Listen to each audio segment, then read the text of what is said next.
Olá a todos, eu sou Thales Silveira, coordenador de comunicação do Instituto Brasileiro de Infraestrutura, e está começando mais um Pod Infra, o podcast da Frente Parlamentar Mista de Portos e Aeroportos. E hoje contamos com a presença especial do nosso querido Wagner Souza, diretor executivo da ABTTC. Seja bem-vindo, Dr. Wagner. Olá, Thales, é um prazer participar aqui do Pod Infra. Perfeito. E ao meu lado, o nosso queridíssimo diretor-presidente do Instituto Brasileiro de Infraestrutura, Mário Povia. Seja bem-vindo, Mário. Obrigado, Thales. Wagner, uma honra ter você aqui conosco. Você que tem sido tão parceiro, né, da BTTC com o IBI nessa uma frente aí em prol da infraestrutura, da logística do país. Obrigado pela deferência por estar aqui conosco hoje. Eu que agradeço, Mário, e é importante esse espaço para a gente poder falar também um pouquinho aqui do Retroporto, né, que é a bandeira aí defendida pela BTTC e que por muitos anos aí teve pouca visibilidade, né, e agora com o apoio do IBI nessa pauta, a gente tem conseguido mostrar a importância do Retroporto para toda a logística nacional. Perfeito. Antes da gente entrar nesse assunto do Retroporto, que eu acho que vai ser importantíssimo da gente trabalhar um pouco, a gente sempre gosta de abrir esse podcast querendo saber um pouco mais sobre os nossos convidados. Então conta pra gente, quem é Wagner Souza? Bom, Wagner Souza, hoje estou como diretor executivo da BTTC, atuando na entidade já há 15 anos, né? Mas eu comecei a minha história em 1997, atuando na Associação Comercial do Guarujá, entidade que hoje eu tenho a honra de presidir, né? Estou no meu primeiro ano aí como mandato de presidente na entidade, mas eu comecei minha carreira lá e Guarujá é uma cidade que tem muita conexão com o porto, né? Basicamente 50% de toda a movimentação portuária passa pela cidade do Guarujá. Lá temos grandes players ali, operadores, né? E eu sempre me apaixonei pela dinâmica portuária. Mas, atuando na associação, a gente tinha outras atividades, mas ainda tentava ali dar um suporte em algumas ações que o departamento de Porto conduzia, né, que era conduzida ali pelo Dr. Ronaldo Forte, né, que uma sumidade aí no setor portuário, bastante conhecido, bastante respeitado, e tive a honra de poder ajudá-los em alguma demanda, né, ali dentro da entidade. E aí fui me apaixonando pelo setor até que recebi o convite para atuar na BTTC. E uma surpresa, né? Atuar num setor que eu mal conhecia, que era um Redex, que era um Deputy. Mas, por outro lado, eu também tive pessoas na BTTC que puderam ensinar como que funcionava a dinâmica retroportuária, né? Lembro muito do Martin Aron, que foi a pessoa que me levou para a BTTC, né? Que se dedicou ali, mostrou como que funcionava toda a dinâmica retroportuária, qual que era a importância do Redex para toda essa logística de comércio exterior, a importância do Depot, e aí fui me apaixonando pelo setor, né? E hoje entendo que eu consigo representar bem esse setor, né? Representar bem as suas demandas, entender os anseios dos empresários em prol da gente tornar esse setor bem conhecido e aí cada vez mais conectado na logística portuária, né? Eu costumo dizer, né, que o porto, ele só funciona quando tem um retroporto à altura ali para dar suporte nas atividades, né? Você vê qualquer complexo portuário aí do mundo, o que você tem de área portuária, tu tem pelo menos 2, 3 vezes mais de áreas retroportuárias. E quando a gente volta para a Baixada Santista, né, a realidade ela é basicamente um por um. Então nós precisamos de mais áreas retroportuárias, precisamos de mais empresas operando para poder atender toda essa dinâmica portuária, inclusive os novos investimentos que estão previstos, né? E fruto desse trabalho, né, a BTTC ela até realizou no ano passado um fórum justamente para discutir a expansão do retroporto, onde nós conseguimos ali trazer os 5 municípios da Baixada Santista para mostrar os potenciais de investimentos em retroáreas. Nós temos lá o Guarujá com mais de 4 milhões de metros quadrados, tem São Vicente entrando na dinâmica portuária, tem a cidade de Cubatão também com boas áreas. Então esse evento ele serviu para mostrar para os empresários as oportunidades em cada município e mostrar que nós precisamos investir em retroporto para ter cada vez mais portos eficientes. Wagner, você é nascido na Baixada Santista e a tua formação, fala um pouco da... Eu nasci no Guarujá, né? Cidade que até hoje eu resido, né? O pessoal até questiona, né? Você trabalha em Santos e mora no Guarujá, todo dia enfrenta aquela balsa todo dia. Já vi projeto de ponte, de túnel, Sim. Espero que agora saia isso, Parece né? que vai, né? Wagner? Agora tá bem avançado, né? Uhum. Sem maquete, né? Sem maquete. Até lembrando de maquete, né? Eu lembro que quando eu trabalhava na associação comercial, nós trouxemos a maquete da ponte para poder exibir no Guarujá. e tivemos uma baita de uma dificuldade para devolver a maquete, né? Que não achava quem era o responsável ali para levar essa maquete. Mas hoje, agora com o túnel, eu acredito que vai sair, acho que nos próximos anos aí, 5, 6 anos, já tem um túnel conectando as margens, é mais do que necessário. A Baixada Santista ela tem que estar conectada, Uhum. não só na questão de mobilidade urbana, mas também na questão da logística portuária, né? Porque é inadmissível um veículo sair de Santos, dar uma volta em Cubatão, mais de Sim. 40 quilômetros, para entregar um contêiner no Guarujá. Então nós precisamos reduzir essas distâncias. E acredito que com o projeto do túnel cada vez mais conectado, a gente consiga desenvolver a Baixada. E falando um pouquinho da minha formação, né? Eu sou formado em administração, fiz ciências contábeis, eu até digo, eu sou um contador, ainda tenho um CRC ativo, né? Mas se me der um balanço, eu ainda entendo um pouquinho, mas não sei como chegar lá, né? Porque assim como na área de direito, né, contador tem que estar lendo ali as Sim, atualizações e sim. nos últimos anos muita coisa mudou. Então, sou um contador não praticante, tenho especialização em gestão de negócios, também especialização em logística portuária, Muito bom. que aí foi onde eu me especializei para até para atender as demandas da BTTC, entender bem o setor que a entidade está representando. Legal. Wagner, assim como Santos, né? Guarujá é uma cidade portuária, né? Então, conta um pouco para a gente como é que você viu, primeiro, como é que você está vendo esse crescimento da cidade, que você sempre morou lá, né? Uhum. Então, como é que você está vendo Guarujá, hoje? Se hoje ela quais são os principais gargalos ali na cidade nessas questões? Acho que você passou rapidamente aí, né? Que é o túnel em especial, mas e agora com essas previsões novas de infraestrutura, quais impactos que você vê que a cidade pode, impactos positivos, né? Que a cidade pode ter aí nos próximos anos? Eu acrescentaria na pergunta, Wagner, como que está, onde está apontando aí a flecha da relação porto-cidade no lado do Guarujá, como que a população vê a atividade portuária ou a atividade logística como um todo. A gente está falando do porto, mas a gente tem um aeroporto aí que está em vias aí de ficar azeitado, efetivamente mais operacional, né? Mas toda essa atividade de retroárea também, não é que se utiliza ali também de Cubatão, ali de uma certa forma, e da margem direita. Dá um perfil para a É, gente disso. Falando assim especificamente do Guarujá, né? Guarujá é uma cidade com uma forte vocação turística. Guarujá ali, hoje vamos dizer que a principal atividade, não em termos de arrecadação e geração de IPI, mas em termos de você ter atividades secundárias ali em volta dela, é o turismo. Então, o Guarujá ali com as suas belas praias, sua bela rede de restaurante, que vocês estão convidados para qualquer dia, quando estiver na Baixada, vamos almoçar no Guarujá, porque lá tem excelentes opções de restaurantes. E a população ela depende muito do turismo.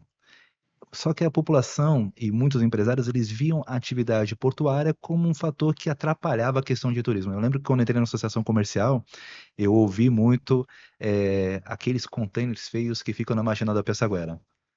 E aí, no entanto, quando eu entrei, quando eu fui eleito presidente, a primeira agenda que eu fiz foi levar os membros da diretoria para visitar a autoridade portuária, para conhecer o que é o porto, tudo que ele envolve. E aí já começamos a mudar um pouquinho essa visão dos empresários em relação à atividade portuária, tá? Hoje, a atividade retroportuária, portuária no Guarujá, ela chega a impactar um pouco o dia a dia da população, mas por conta de projetos no passado que foram mal executados. Vou pegar um exemplo, a famosa Rua do Adubo, né? Sim. A Rua do Adubo já teve projeto para poder ir para a autoridade portuária, para se fazer um viaduto conectando a Rua do Adubo direto à margem esquerda ali do porto, a Terminal Santos Brasil, local frio, aquela região. Só que por um capricho do gestor à época, ele decidiu que a Rua do Adubo tinha que voltar para o município.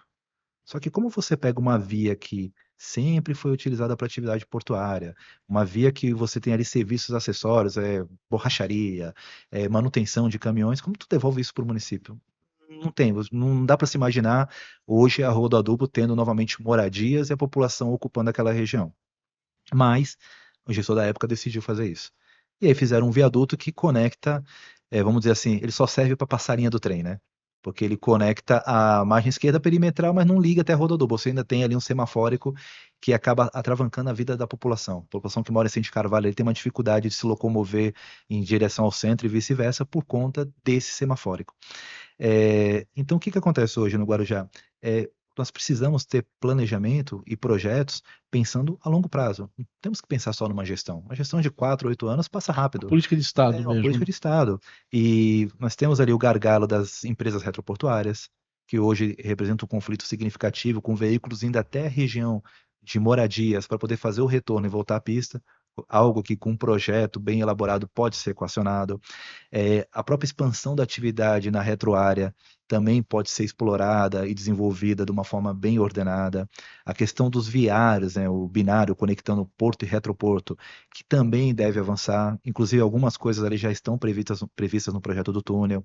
A melhoria da entrada da cidade, para evitar que caminhões vão se dirijam até o centro da cidade para poder fazer o retorno para as retroáreas, também é algo que dá para avançar.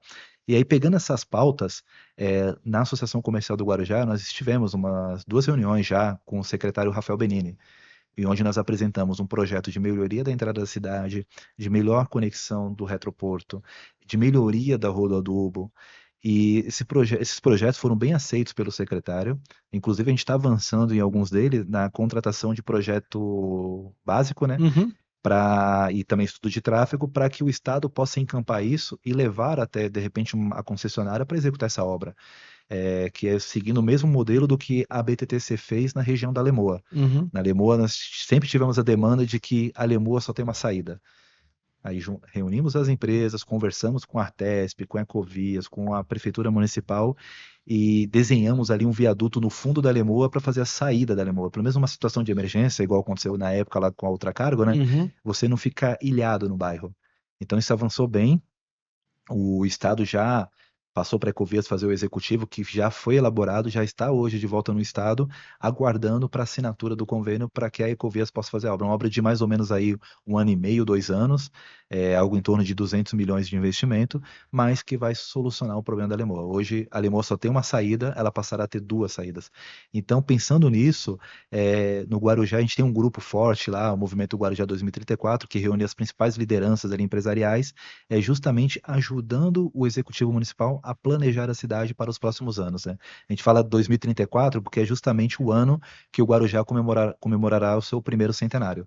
Tá. Então, já pensando nisso, já a sociedade civil organizada tem organizado alguns projetos para poder auxiliar o município a buscar esses recursos e tentar desenvolver essas obras importantes. E sobre esse projeto do Guarujá 2034, o que tem de assim, mais relevante, né, para a questão logística que você poderia assim, rapidamente citar para a gente? O 2034 ele tem diversos projetos, seja na área social, na área turística, mas na área de logística portuária, a gente tem trabalhado na questão da conexão das retroáreas. Uhum. Tá? Tem um baita potencial de expandir a atividade retroportuária na região. Guarujá tem ali seus 4 milhões de metros quadrados, que dá para atrair muitas empresas ali para desenvolver atividade retroportuária. ZPE, por exemplo, talvez? Também, dá para fazer isso no Guarujá. A área é gigantesca. Hoje, acho que nenhum município da Baixada tem tamanha área para poder expandir a atividade retroportuária. Só que nós precisamos fazer de forma organizada. E aí é onde o Guarujá 2034, junto com a Associação Comercial e outras entidades, tem entrado para discutir como explorar essa área de uma forma que seja boa para o município, seja boa para a população e seja sustentável, né? Porque, enfim, conseguimos mostrar para a população, né, que a atividade portuária, sendo bem desenvolvida, ela consegue trazer vários benefícios para a população, seja no emprego com maior remuneração, qualificação da mão de obra, pegando até um exemplo de qualificação, né? No Guarujá nós temos uma escola técnica, 1º de maio, né? Que eu também me formei. Eu também esqueci de falar que eu também sou técnico em química, né? Fiz técnico em química no meu ensino médio. Essa escola técnica, ela sempre formou contador, técnico em química e mecânico, pensando sempre no polo industrial de Cubatão, que absorve essa mão de obra. Só que a atividade portuária foi crescendo, essa escola não formou nenhum técnico em logística, nenhum técnico em operação portuária. Então agora, com o Instituto Federal assumindo essa escola, talvez abra espaço aí para colocar também formações na área portuária, que é o que a população precisa. Hoje nós temos no Guarujá uma boa parcela da população sem emprego, sem renda, e por outro lado, eles não conseguem se encaixar nas áreas porque justamente não tem formação. Então é isso que a gente está tentando capitanear via Associação Comercial, via 2034, para preparar a mão de obra para atender essa demanda. Wagner, a gente tem trabalhado no IBI Social, que é um projeto embrionário aqui no IBI, né? Mas essa questão de tentar, vamos dizer, aspas, seduzir o jovem para a atividade logística, né? Mostrando que tem tecnologia na logística, né? Tem Faria Lima na Uhum. logística, com funding, com financiamentos, enfim, com uma série de produtos, né, financeiros, né? E muito em linha com o que você está colocando, né? De tentar trazer, né, um pouco dessa mão de obra, né, que está aí disponível, né, mostrar que o setor remunera bem, inclusive, né, e que é possível você criar empregos de qualidade, né, sem que o pessoal precise subir a serra para trabalhar em São Paulo, né. Então, acho que seria muito interessante também buscar uma parceria da Associação Comercial com o IBI Social nessa agenda, né, que já começou do lado Santos, para a gente manter isso no lado do Guarujá, que acho que tem tudo a ver com o que vocês estão Não, tem buscando aí. total conexão com a nossa atuação, né? Inclusive, depois aqui a gente vai conversar um pouquinho, que a gente tem alguns projetos no Guarujá que o IB Social realmente poderia participar conosco, ajudar, e seria super importante para desenvolver isso. Eu recordo no Guarujá, na época que eu estava na associação comercial, nós administrávamos uma creche numa comunidade carente no Guarujá, na Prainha, dentro da Uhum. Prainha. E eu sempre fui aquela pessoa que eu visitava a creche, mas eu não gostava de ficar dentro da creche. Eu ficava ali na porta com o guarda, conversando com a comunidade, para poder entender ali os anseios da população, ver o que eles precisavam, né? E o que eu via muito nessas comunidades carentes? O jovem, a realidade que ele vê ali é a realidade do crime organizado. Ele vê as pessoas de fora ali como algo que ele jamais vai atingir. Não tem Não tem perspectiva. perspectiva. Só que tu conversa também com as pessoas que estão ali no caminho errado, eles não querem que os filhos dele sigam os caminhos dele. Ele quer que o filho dele siga um outro caminho. Então isso já é um ponto positivo, porque você já cria um laço ali para você tentar trazer esse jovem. Agora o que falta é você criar as oportunidades, criar o acesso. Pegar aquele jovem, mostrar que ele pode sair daquela comunidade carente e pode se tornar, de repente, um gestor portuário. Eu conheci recentemente uma pessoa, se não me engano, acho que é Edmar, o nome dele, da Relince. E ele contando a história dele, ele também veio do camp. Ele veio do campo e hoje é presidente de um terminal. Sim. E aí, contando a história, ele lembra de que ele estava na comunidade, ele abriu as portas da empresa dele para o pessoal, para os jovens da comunidade entrar e conhecer, ver a história dele. Eu acho que isso é super motivador. Eu vou Uhum. pegar até meu caso também. Eu também morava ali perto da prainha, no Paicará, também não tinha muita perspectiva, até que fui achando um caminho e hoje eu cheguei até o ponto que estou. Muito legal. Então, isso é importante para você mostrar para o jovem: olha, siga o caminho correto, você tem chances, o setor ali pode abraçar, pode te criar oportunidades, e isso é muito motivador, né? Ainda mais vendo o caso do Guarujá, que nós temos ali por conta, acho que do próprio desenvolvimento da cidade, né? Você tem muitas famílias carentes, muitas famílias que moram em situações ruins, e você vê que tem muitos gestores públicos que não querem tirar aquelas famílias dali, né? A gente vê, por exemplo, a Prainha, uma área que poderia expandir a atividade portuária, Sim. e você vê gestores sendo contra isso. Por quê? Porque tendo a população do jeito que ela está hoje, aquilo é voto. E aí é onde entra a sociedade civil organizada para tentar puxar, tirar essas pessoas dali e tentar construir projetos adequados, né? Wagner, há 20 anos, quando eu comecei a trabalhar com o setor portuário, já havia um projeto de você mudar aquelas pessoas, tirar ali da prainha, nas palafitas, enfim, Uhum. né, para conjuntos habitacionais. Essa agenda não andou? Não andou. As famílias hoje ainda permanecem nas palafitas, e a cada momento o sonho dela é sendo renovado, né? Olha, logo vai acontecer esse projeto. Eu recordo ali que teve também um projeto da gestora da ferrovia, se não me engano, acho que é a MRS, que ela tinha que fazer uma zona de segregação entre a linha férrea e as moradias, né? Que lá dentro Na faixa de domínio ali. lá dentro da prainha, praticamente tinha casas ali que você botava a mão na janela, o trem levava a tua mão, né? Porque o trem passava muito rente Sim. às casas. E aí tinha que fazer essa segregação.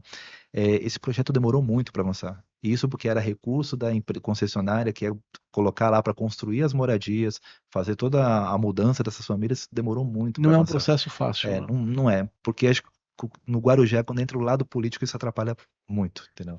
E aí é o que eu venho falando na associação comercial, né? Eu sou da época que, quando eu estava na associação comercial, nós tínhamos na Câmara vereadores ali que eram médicos, engenheiros, arquitetos, pessoas com formação. Hoje o nível da Câmara ali é líderes comunitários, entendeu? E isso atrapalha muito o desenvolvimento da cidade. A gente precisa girar essa chave e fazer pelo menos com que esses líderes comunitários que estejam hoje, eles tenham noção das reais necessidades do município. É muito difícil, né, Wagner, a gente observar a riqueza que é, né, o principal porto, né, da América Latina, né, conviver né, com palafitas, né, Uhum. sem se indignar, né?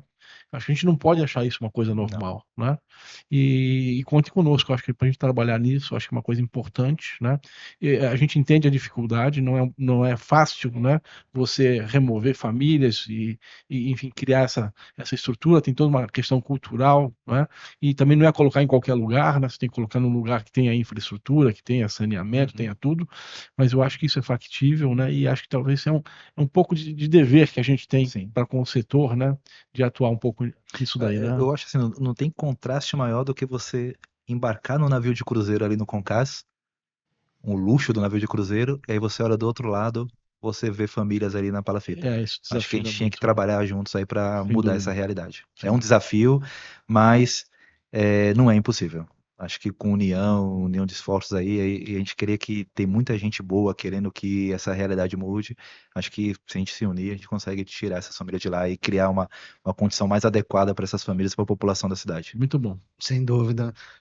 Essa questão do Edmar realmente é uma história muito bonita, né? E mostra que realmente a sua também a gente consegue mudar, né? Inclusive, Edmar, de Mar Monteiro, da Relax, nossa Vamos trazê-lo aqui também vamos para fazer um trazê-lo, podcast. exato, conversar um pouco mais sobre isso. Sim. Realmente a educação ela é transformadora, né? E o setor portuário, ouvindo vocês falando, e a gente já conversou algumas vezes sobre isso, ele é carente dessa questão dessa mão de obra especializada, né? Você acha que é, essa questão também seria transformadora para o Guarujá como um todo? Você colocar mais escolas técnicas ali para que ela pudesse atender o setor portuário, obviamente que num período de médio a longo prazo, né? A gente tem as questões de curto prazo que devem ser endereçadas, mas a médio e longo prazo a solução passaria por isso? Sim, só que tem que ser um projeto bem elaborado, né? Não adianta você trazer o curso sem conversar com as empresas antes para entender as necessidades, né? Porque eu acho que não tem nada mais frustrante que você fazer um curso e você não conseguir qualificação.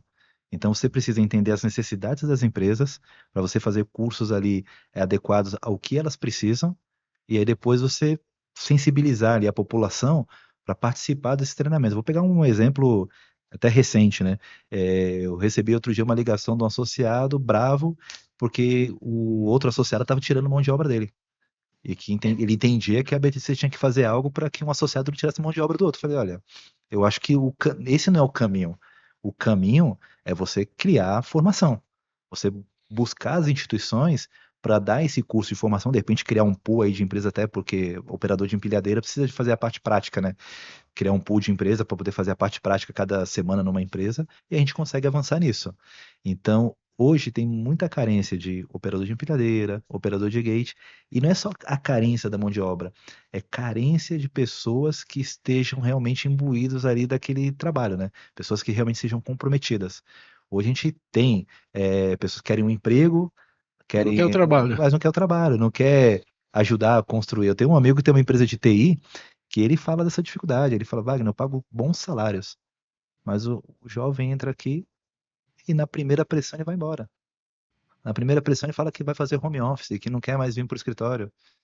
E aí acaba não conseguindo avançar na empresa, acaba não conseguindo repor esse jovem. Então a gente tem que fazer um trabalho bom aí de base. E Coisa aí, cultural, né, mano? cultural, envolve inclusive a formação inicial. Você chegar lá para as crianças que estão começando agora a estudar, para o jovem, falar, olha, em determinado momento vai receber essa pressão de trabalho, você tem que dar conta, Faz você precisa parte da do jogo. necessidade. O pessoal até brinca como eu educo meu filho, né? Que eu converso com ele e falo, Bruno, a vida é dura, tu tem que seguir adiante, não tem que se vitimizar, não tem que ser coitadinho, tem que seguir, tem que enfrentar a vida, porque a vida não é fácil. E aí o pessoal fala, nossa, tu que já cria uma pressão no teu filho? Já crio, porque tem que preparar pro futuro, porque tá por vir. Não quero chegar lá na frente e ter um filho que na primeira pressão no trabalho eu volte para casa, pai, eu vou sair do emprego porque sofri uma pressão. Eu, quando comecei minha carreira, eu sofri várias pressões. E aí a pressão ela vai te moldando para você cada vez mais se fortalecer, né? E encarar novos e novos desafios. Para mim, por exemplo, hoje seria um desafio estar aqui no podcast falando, mas por conta dessa pressão que vai sofrendo, eu tô aqui falando hoje, Naturalmente, naturalmente. claro. É isso mesmo, isso é uma questão sintomática acho que e geracional, né? Uhum.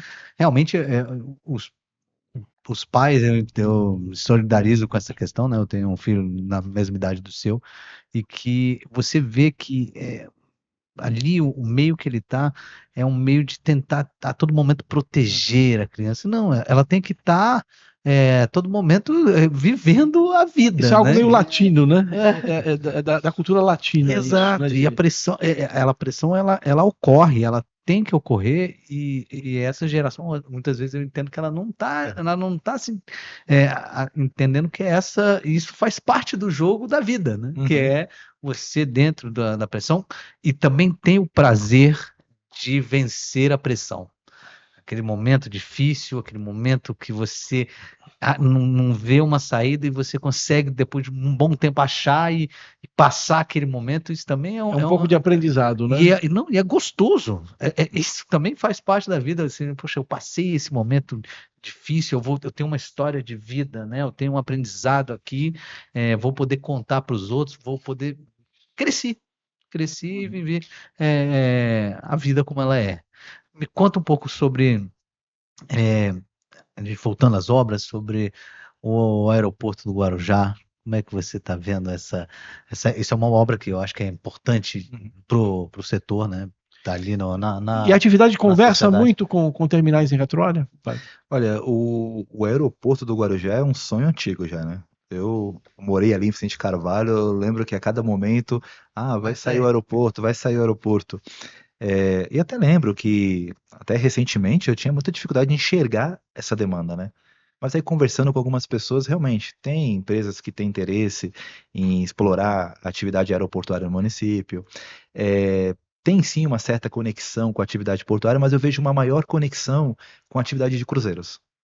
Que aí você consegue criar uma operação casada, que você traz as pessoas de aeronave, já embarca no navio de cruzeiro, e aí você criando ali mecanismos para que a pessoa já do terminal de aeroportuário já consiga se locomover até o terminal de cruzeiro e até criar alguns atrativos para que essa pessoa, quando aterrissar no Guarujá, ela possa conhecer a cidade, né?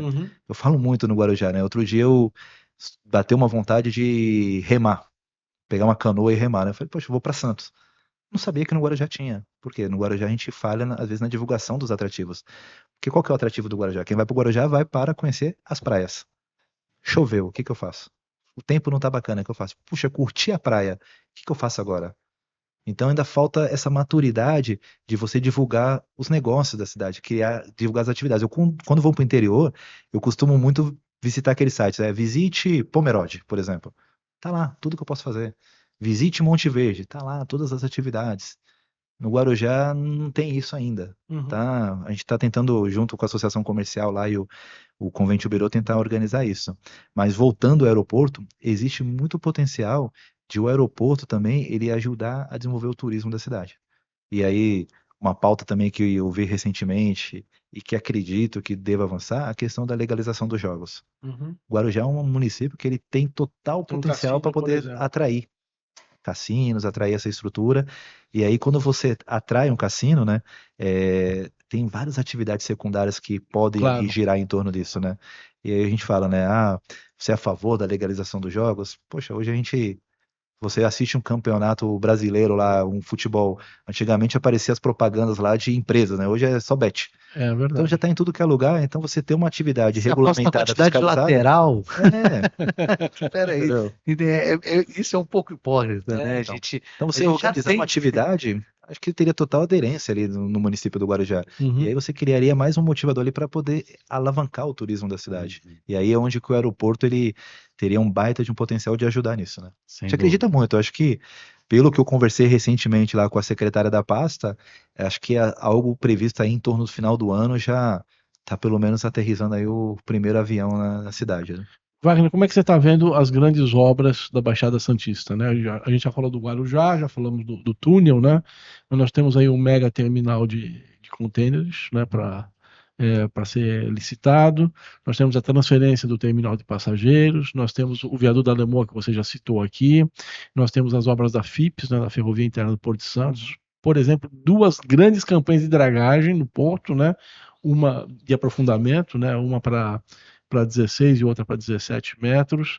Que mais? A gente tem ainda outras obras aí. Manutenção, devagar de manutenção É, vai ser nós temos passando no o canal. terminal da Petrobras ali também, em vias de ser ampliado. Enfim, muita coisa acontecendo, a terceira descida, né?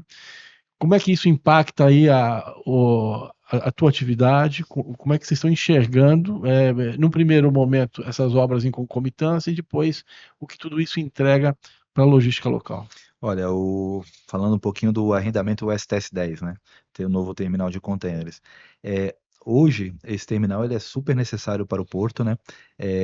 Até para você ter mais opções diárias ali para poder você atender as embarcações, eu que uso a balsa ali todo dia, cada vez mais a balsa fica parada ali com entra e sai de Uhum. embarcação, né? Então a gente tem um volume crescente de exportações, importações acontecendo no porto, e nós precisamos de mais áreas para isso. Mas o que mais me preocupa a gente falou de obras internas no porto, né? Você está preparando ali o porto para receber mais navios, mais containers, mas e como fica a nossa conexão Porto Planalto, né? A gente está falando agora da terceira pista da Imigrantes. Sim. Quantos anos de atraso isso está Já saindo? devíamos estar falando da quarta pista? Já deveríamos estar falando do Linha Verde, Perfeito. entendeu? Porque eu Fala um recordo, pouquinho para o pessoal que está falo nos assim, ouvindo da linha verde, que o pessoal não conhece. porque eu recordo, já vou falar na sequência, eu recordo que há 15 anos, quando eu entrei na BTTC, participei de uma reunião no Comos lá com o Senna, né? Sim. E na ocasião, a Ecovias apresentou lá um nível de serviços da Anchieta. Eu já apresentava naquela época, 15 anos atrás, nível de serviço F. A gente está falando de uma pista que foi inaugurada há 60, 70 anos atrás, onde os veículos que desciam eram veículos menores, né? Muito Hoje estão cada menores. vez maiores, e está até hoje atendendo ainda a demanda do porto. A Ecovias tem feito manutenção, tem feito aprimoramento, tem mudado, mas É um chega. grande parceiro, né? A Ecovias inclusive chega num limite, né? Chega uma hora que você não tem mais o que fazer. O que você tem que fazer é uma nova pista. Então a terceira pista ela está saindo com muitos anos de atraso e eu acredito que quando ela inaugurar, ela já vai começar engargalada, porque é uma via que não só conecta o porto ao Planalto, não só conecta a carga. Finais de semana é um fluxo tremendo de pessoas subindo e descendo a serra. Sim. Eu, quando vou pro interior, eu não gosto de voltar no domingo porque você pega ali e tem que descer pela Anchieta. E eu morro de medo de descer pela Anchieta, né? Ficar entre dois caminhões, então, nem pensar. Então, é uma via que, por mais que a Ecovias tenha feito toda a manutenção, toda a implementação de faixa de segurança, mas a gente depende ali do ser humano, né? Do motorista e da conservação do veículo dele. De repente dá um problema no freio, pronto, causa um acidente tremendo. E não raro acontece. Acontece sempre. Então, assim, a terceira pista está saindo com muitos anos de atraso, mas espero que agora definitivamente comecem, saia. Inclusive, ontem estava num evento lá em Santos, conversei com uma pessoa da Ecovias, ele falou que a expectativa é de que até o final do ano deva fazer a assinatura disso para começar de fato a obra, ou licitar a obra, ele não sabe ainda qual modelo, mas a gente já deveria estar pensando no projeto da Linha Verde, que é um projeto que conecta ali o Rodoanel na região de Suzano até a área continental de Santos, é um projeto com 3 faixas de rolamento e ainda conexão com o modal ferroviário, que aí você permite criar centros logísticos tanto na Serra quanto na Baixada Uhum. para poder fazer esse transporte dessa carga, né? De repente o caminhão não precisa descer até o porto para poder entregar o container. Ele pode deixar um container nessa plataforma logística e aí via trem esse container desce para o porto e depois um outro veículo pega aqui para poder fazer a última pernada, né? Você dá mais dinamismo e mais fluidez em relação à frota rodoviária.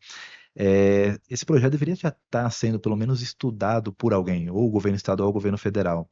É uma obra audaciosa, um investimento pesado. Por ser um investimento numa área nova, né? Você só começa a ter receita ali depois do oitavo, nono ano, ou seja, só começa a ter receita depois que a obra está concluída, né? Uhum. Então depende de uma linha de financiamento boa e Adequada para esse modelo, né? que suporte essa carência, que acho que hoje no cenário atual é bem difícil você conseguir isso, mas tem que se pensar.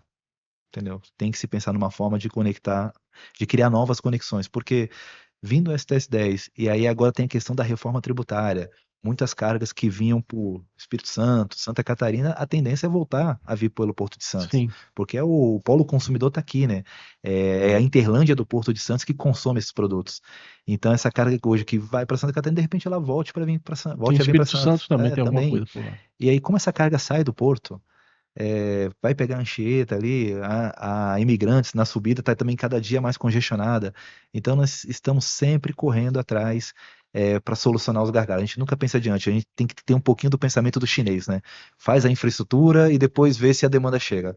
A gente está fazendo o contrário, a demanda chega, estoura, Primeira fila, né? e Primeira fila. aí a gente vai correr atrás dos projetos, né? Wagner, você tocou na reforma tributária. Como é que você está enxergando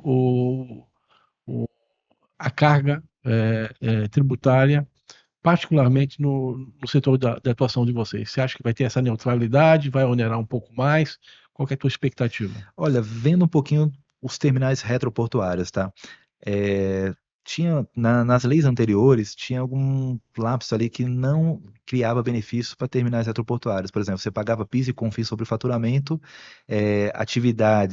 algumas atividades não têm esse recolhimento, mas os terminais retroportuários que faziam armazenagem e movimentação tinham que fazer esse recolhimento.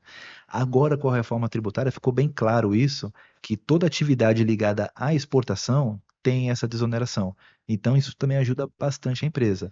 Mas em relação à carga em si, né, à alíquota, hoje isso é muito pesado, né, porque além de recolhermos esses tributos, você ainda tem que contratar o serviço, né?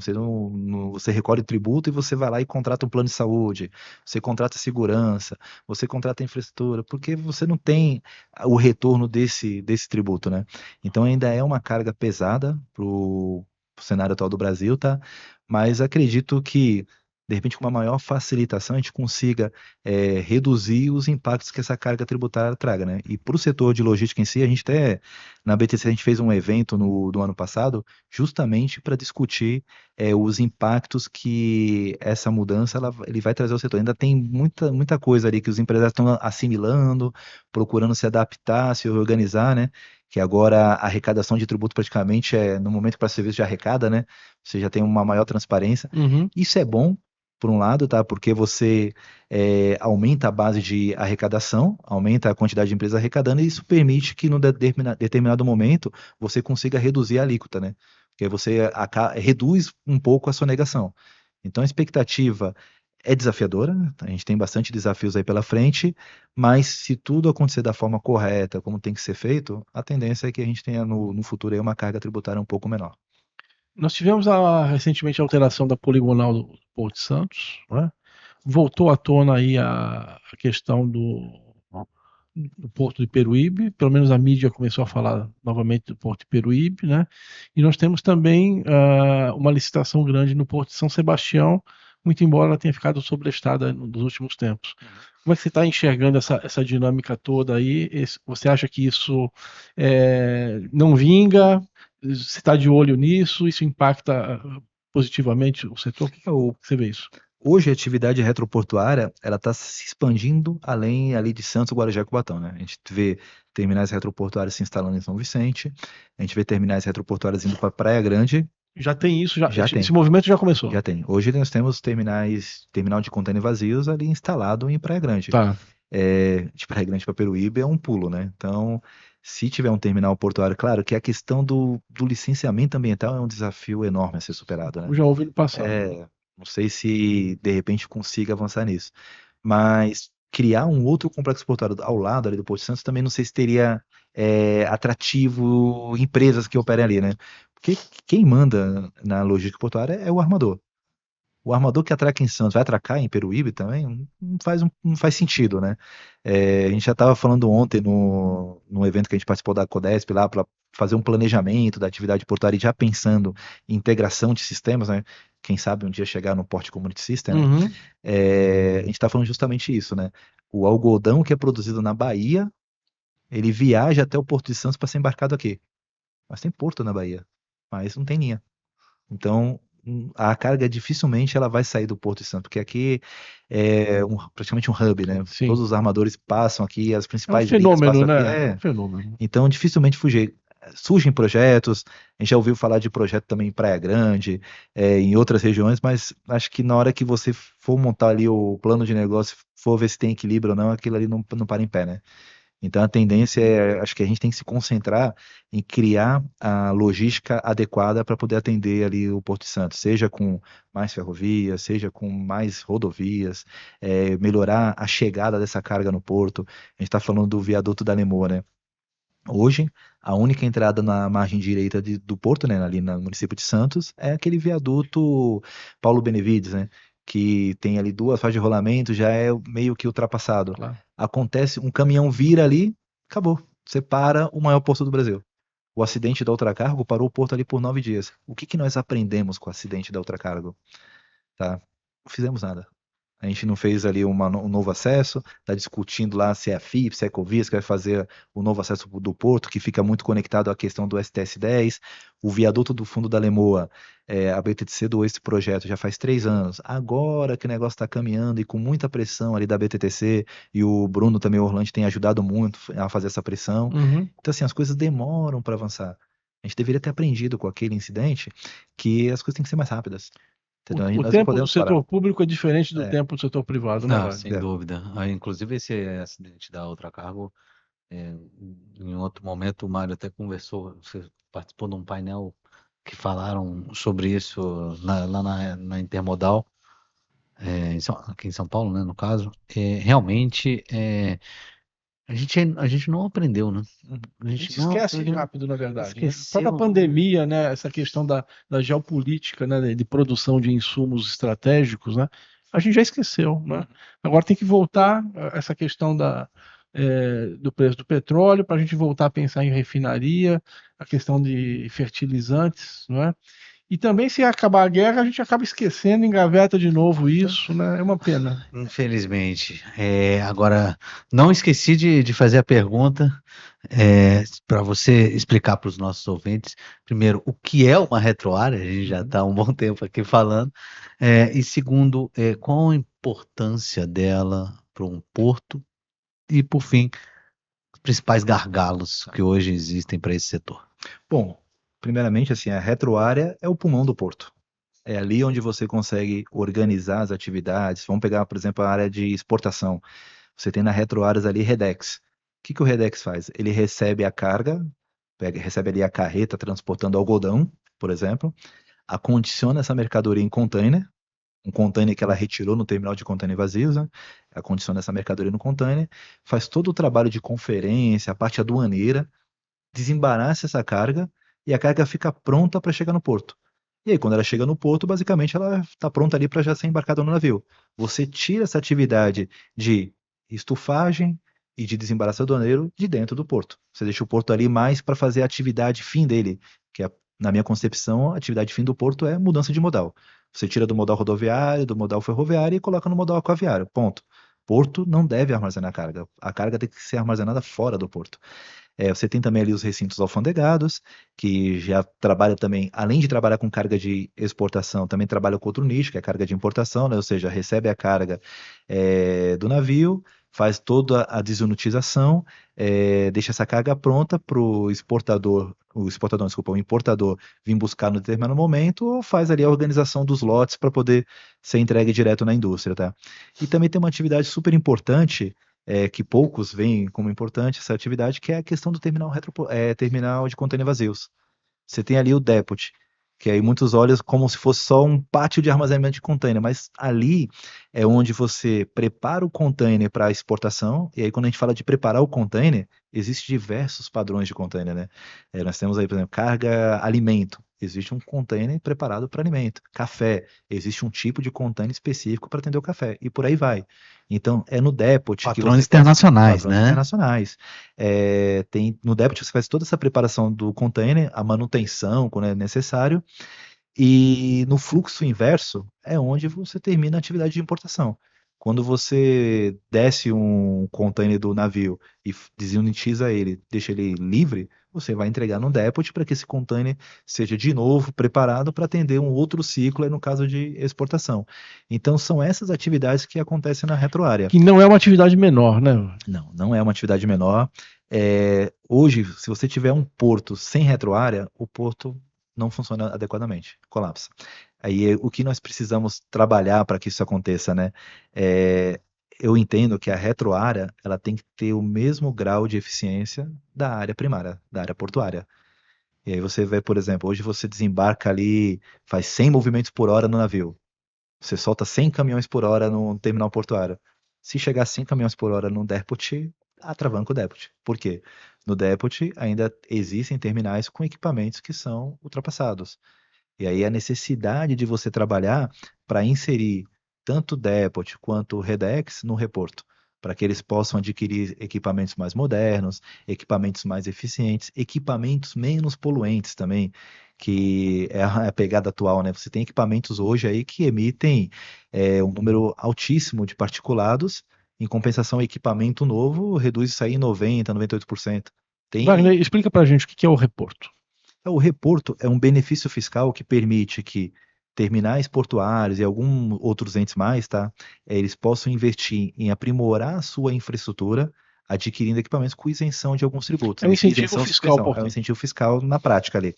E isso é importante porque ele reduz o custo do equipamento em cerca de 40%. Você pega, por exemplo, uma empilhadeira, uma stacker, aí estamos falando de pelo menos um investimento de 3 milhões.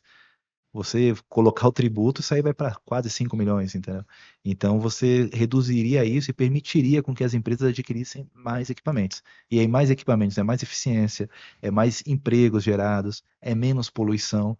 Inclusive hoje tem terminais que já estão tentando adotar aí equipamentos elétricos. Tem Uhum. um depot em Santos que ele comprou um equipamento elétrico e está fazendo ali um teste, né? Está fazendo um piloto para ver se realmente atende a demanda dele, porque se atender, a tendência é logo, logo ter mais equipamentos elétricos operando na sua área. Perfeito. E como esse benefício fiscal ele já é oferecido a quem está dentro do porto organizado, aqueles que são titulares de terminais privados, nada mais justo que toda a cadeia tenha esse benefício, exatamente para não criar gargalos de eficiência. É essa a ideia, não? Senão você está tratando o coração e não o pulmão, como ele nos disse, Isso né? mesmo. E assim, o maior beneficiário disso tudo vai ser a carga. A carga ela vai passar de uma forma mais célere pelo terminal retroportuário, vai ficar preparada ali de uma forma mais rápida, vai poder ser entregue no terminal portuário, fazer a logística. Então, a carga é o maior beneficiário. E aí você olha, hoje o Brasil, praticamente os produtos que exporta são commodities, são produtos agrícolas, né? Uhum. Onde você tem uma margem pequena ali de ganho. E aí você consegue trazer mais eficiência no sistema para esse ganho ele ser de repente maximizado. Isso tem total aderência no desenvolvimento da nossa balança comercial, né? Perfeito. Então nós precisamos incluir esses dois setores que são importantíssimos na cadeia logística, principalmente na de exportação, né?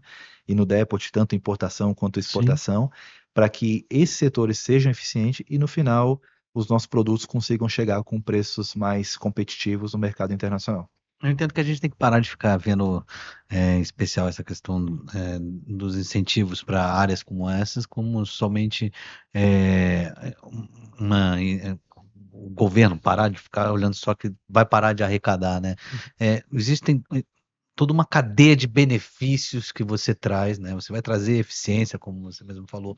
Você vai fazer com que a pessoa invista, a empresa, né? A sociedade civil invista em maquinários, e talvez com esses investimentos ele vai precisar de mão de obra mais qualificada, então ele vai investir também em novos conhecimentos, vai melhorar salários, porque essa pessoa tem que ser mais qualificada para operar esse tipo de maquinário, e você vai ter um serviço saindo de forma mais eficiente. Então você ganha toda uma cadeia que mas até hoje, e isso é um problema do Brasil, né, sintomático, da gente ficar olhando sempre na arrecadação, sempre, é, De uma forma compartimentada, né?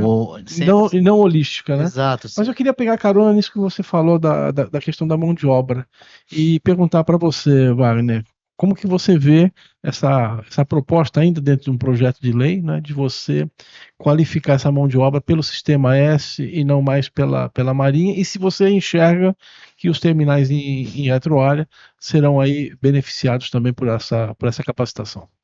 Bom, no outro dia eu estive recentemente ali no sistema SESC Senat, né, no Isso. Guarujá, ele até alertou ali que ele tem uma grande dificuldade que ele só consegue atender empresas que têm o KINAI voltado ao transporte. E aí, quando você analisa as empresas Redex, Depot e outras mais, elas têm o KNAI de armazém, e armazém, erroneamente, né, tá ligado ao comércio, tá Pois é, ligado ao sistema Senac. se o armazém não estiver ligado ao transporte, né? Então, e o pior, né, pelo que eu ouvi lá, ele tem uma estrutura que está ociosa, Olha só. porque ele não consegue dar a qualificação, dar o treinamento ali, só consegue atender empresas de transporte. Então, acho que seria um ganho Nós temos que trabalhar nisso, né, se nós Wagner? conseguíssemos Claro. transferir armazéns gerais e outros mais ligados à atividade portuária em si para o sistema S, Uhum. o sistema Senat, né? Porque aí você tem mais estrutura, Claro. a estrutura dele no Guarujá, em Santos, ali é tremenda, né? Sim. Só que não consegue qualificar porque não tem ali o público para ele. Vamos Ele tem trabalhar curso de nisso. operador de empilhadeira, mas ele só tem de transportadora. É. Pela lógica, a transportadora não tem empilhadeira. Quem tem empilhadeira é armazém Pois geral, é, entendeu? pois é.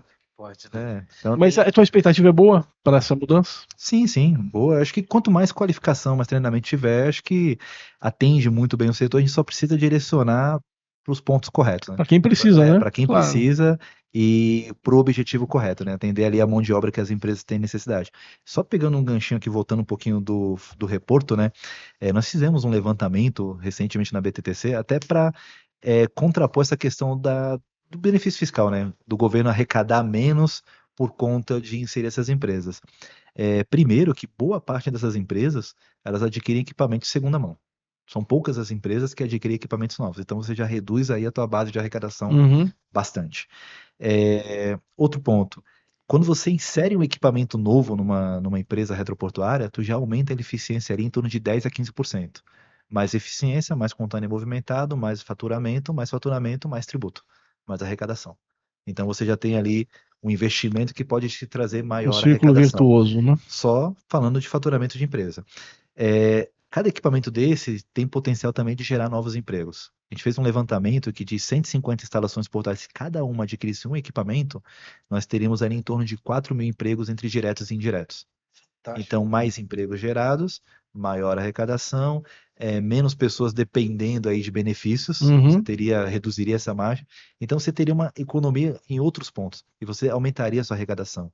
Então, uma conta que acho que o governo tem que ver além da arrecadação em si. Ele tem que ver os benefícios que isso gera. E por fim, tu tendo uma logística mais eficiente, é menos prejuízo, é menos poluição, Sim. é menos caminhão ali parado, não puxando uma fila. Então tem todo o ganho que essa dispensa de arrecadação mínima, né? Se eu não me engano, no levantamento que nós fizemos dá algo de em torno de 0,01%. Então é um valor ínfimo.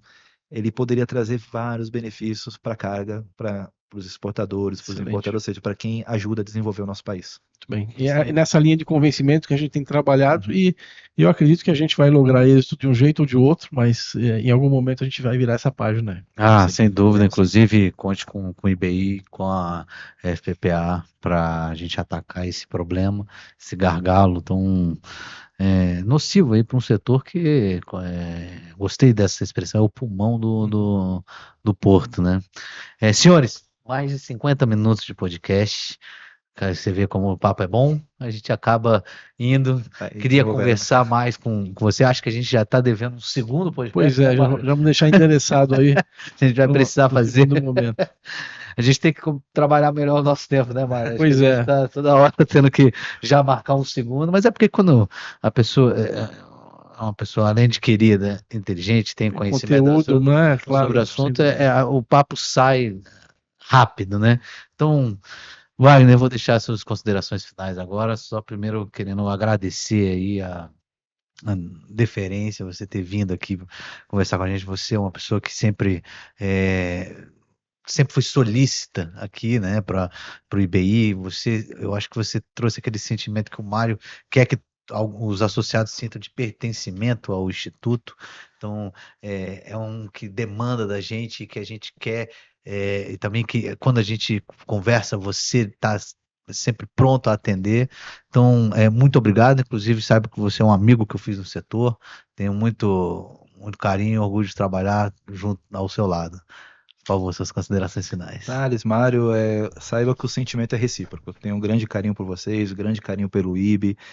Fui um defensor, né, para que a BTTC ela ingressasse no IB, participasse. E sempre que possível tenho participado das pautas, né? Sinto que ainda posso dar um pouquinho mais, mas devagarzinho a gente vai se adequando e participando. E para a BTTC é super importante estar participando do IB, né?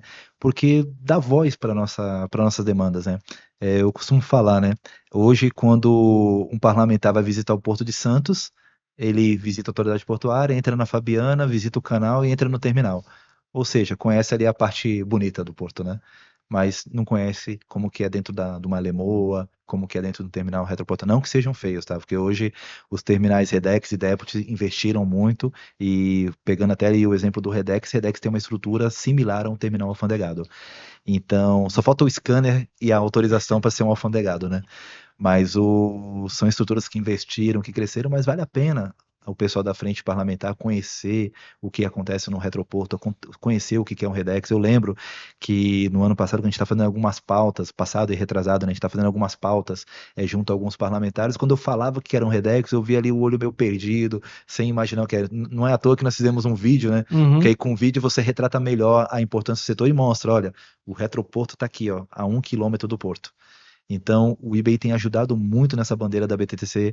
Cada dia mais a gente está fazendo o retroporto, ele ser conhecido, os Redex serem conhecidos, os DEPs serem conhecidos, e com certeza todo esse trabalho vai trazer frutos positivos. E agradeço pela oportunidade de estar aqui hoje no podcast, falando um pouquinho da BTTC, falando um pouquinho da atividade retroportuária, e contem comigo no que for preciso, tá? Saiba que tem aqui do lado um parceiro. Perfeito. Eu não sei se já percebeu, Mário, mas ele já jogou mais um deverzinho de casa pra gente, da gente talvez fazer uma visita técnica do parlamento, de repente da Comissão de Viação e Transportes, ou da de infraestrutura, para conhecer como se comporta. Da retroárea portuária. Mário, suas considerações finais, por favor. Wagner, eu queria muito agradecer você, um papo muito agradável. Eu queria te parabenizar pelo que você vem desenvolvendo em prol da BTTC. Tenho certeza que na Associação Comercial do Guarujá você vai seguir também essa mesma trilha, né? E de novo, agradecer a confiança que você depositou no nosso projeto, que eu reputo isso é um projeto coletivo, né? E ter abraçado a causa.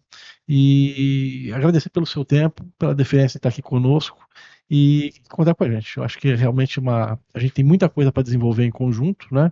E acho que tem dado muito certo, né? Essa estratégia, essa questão de divulgar um país que dá certo, né?